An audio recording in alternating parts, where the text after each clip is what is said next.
अस्सलामु अलैकुम वरहमतुल्लाह। अस्सलामु अलैकुम वरहमतुल्लाह। है ये क्या हुआ? मेरे बैग में से मेरे पैसे किसने चुरा लिए? अस्तगफिरुल्लाह अस्तगफिरुल्लाह यार, मस्जिद में कौन सा चोर आ गया? ये तो मुझे नहीं पता, लेकिन मेरे पैसे इसी बैग के अंदर मौजूद थे और मेरे पैसे इसी मस्जिद के अंदर से किसी ने चुराए हैं और वो चोर जरूर यहीं पर मौजूद है। मस्जिद में कोई चोर नहीं है भाई साहब, आपके पैसे कहीं बाहर चोरी हुए होंगे। नहीं इमाम साहब, जब मैं मस्जिद के अंदर नमाज अदा कर रहा था तो मुझे महसूस हुआ कि मेरे बैग के अंदर से कोई पैसे निकाल रहा है।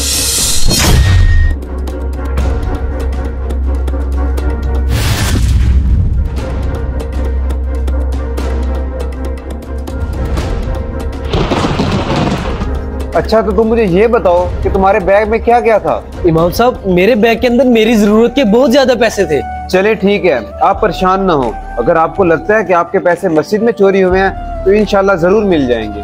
आप ऐसा करना, आप अगली नमाज पर आना, आपका सामान इंशाल्लाह आपको मैं ढूंढ कर दे दूंगा। ठीक है इमाम साहब, फिर अगली नमाज में मिलते हैं। अल्लाह हाफिज।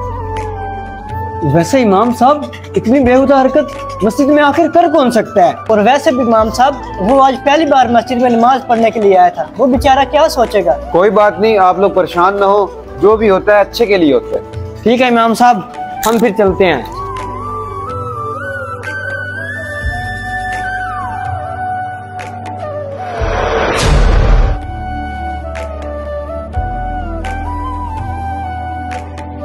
अरे इमाम साहब, मैंने अपने बड़े भाई को मस्जिद जबरदस्ती नमाज पढ़ने भेजा था, क्या बना? आप परेशान ना हो, आपका काम हो गया है। अच्छा, फिर इसी खुशी में आप ये कुछ पैसे रखें, बच्चों को ईद के कपड़े लेके दीजिएगा। अब मैं चलता हूँ।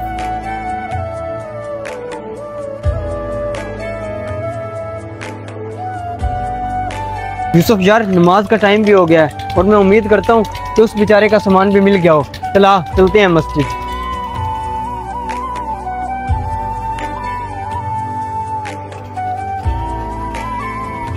अल्लाहु अकबर। अस्सलामु अलैकुम वरहमतुल्लाह। अस्सलामु अलैकुम वरहमतुल्लाह। हाँ तो इमाम साहब, क्या बना मेरे पैसों का? नहीं, अभी तक आपके पैसे नहीं मिले। मैंने कुछ लोगों से पूछा और कुछ लोगों से पूछना बाकी है।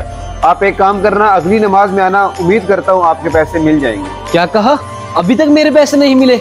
इमाम साहब जरा जल्दी करे, वो पैसे मेरी बहुत जरूरत के हैं। ठीक है, मैं अगली नमाज में आता हूँ।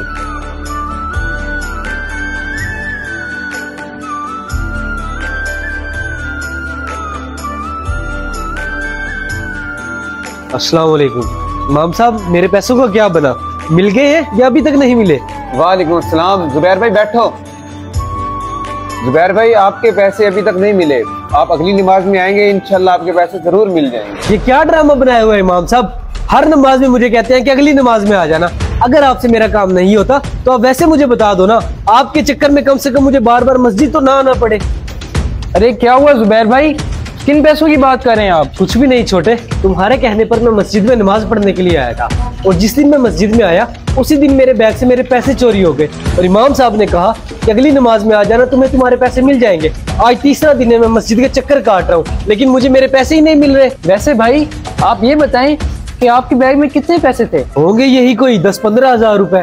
वाह बेटा, 10-15 हजार के लिए तू 3 दिन से मस्जिद में आ रहा है। कभी तू उस रब के लिए मस्जिद में आया है तो तुझे बिना हिसाब के इतना नवाज रहा है। तो आपके पैसे मैंने उठाए थे आपको सबक सिखाने के लिए, और ये रहे आपके पैसे।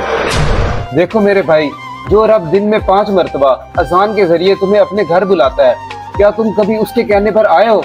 इन चंद कागज के टुकड़ों के पीछे आज तुम्हें तीसरा दिन है कि तुम मस्जिद के चक्कर काट रहे हो। क्या तुम आखिरत में ये सब कुछ अपने साथ लेकर जाओगे? तुम्हारे साथ सिर्फ तुम्हारे अमाल जाएंगे, ये सब कुछ यही का यही रह जाएगा।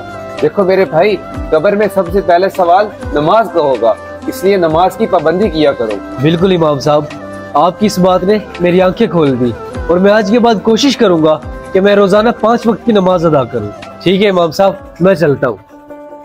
मुबारक हो अमान भाई, आपका भाई आज से 5 वक्त का नमाजी बन गया है। बेशक अल्लाह ताला दिन में 5 मरतबा हमें नमाज के लिए बुलाता है और हम लोग अपने दुनियावी कामों में इस कदर मगन हो चुके हैं कि 5 मिनट नमाज के लिए नहीं निकाल सकते।